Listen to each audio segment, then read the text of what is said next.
Now, American intelligence says that Iran was caught off guard with this attack. They say they have substantive evidence to suggest that Iranian officials were actually caught by surprise after the 7th of October. You're also a military man and a very fine commander yourself.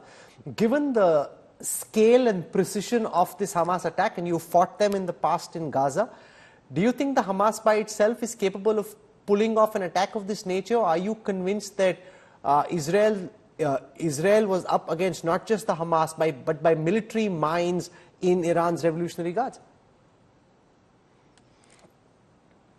About the first question, I also read these reports. I don't think that Hamas asked for Iranian permission to launch this attack, as the Wall Street Journal or other newspapers in America wrote. Reason is that I believe that Hamas is afraid that the Iranians are more deeply penetrated by American intelligence and Israeli intelligence than the Hamas itself. So there was risk from their point of view that if they make the Iranian part of the decision-making process, they will lose the surprise vis-a-vis Israel. But having said that, the Iranians are helping them. They're helping them with munition, with training, with some kind of probably advising them about tactics or so on. But I don't believe that they need approval for them. About the other question, it's clear that the Hamas showed higher, probably better fighting capabilities and hiding capabilities and operational capabilities than we thought of in advance of 7th of October. So now we understand that they are a little bit stronger. But mainly once they meet, there are some 30,000 of them. Once they meet the heavy Israeli army, well-trained and well-equipped and so on, it doesn't mean that we can bypass the need to invest toil and sweat and tears and blood in any successful military operation, but I'm confident Hamas cannot produce an existential threat to Israel, and we will win over them, even if it takes several months.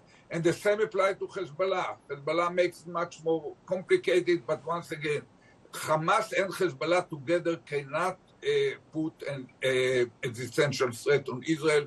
We win over both if they will make the mistake and join into this war. I want to tell our viewers that Mr. Ehud Barak has known Israel's current Prime Minister Benjamin Netanyahu for at least 55 years.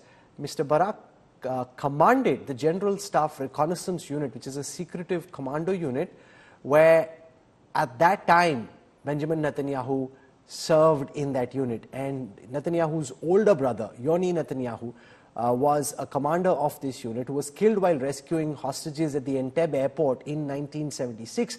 And Yoni Netanyahu, Benjamin Netanyahu's elder brother, was one of Ehud Barak's closest friends. So that being said, Mr. Barak, you've known Netanyahu for 6 decades now. What do you think is going through the mind of Israel's Prime Minister? Is his political career over because of the failure of the 7th of October? He's a survivor, he's a fighter. Can he find a way out of this crisis? I cannot penetrate his soul as a psychologist or professional. And I'm not sure that it's the proper thing to do at the opening of a war vis-a-vis your television. Uttar Pradesh is a huge, highly respected state with a population that is about the United States, Canada, and Israel together. And I'm sure that the Hamas and the Iranians are listening to your TV.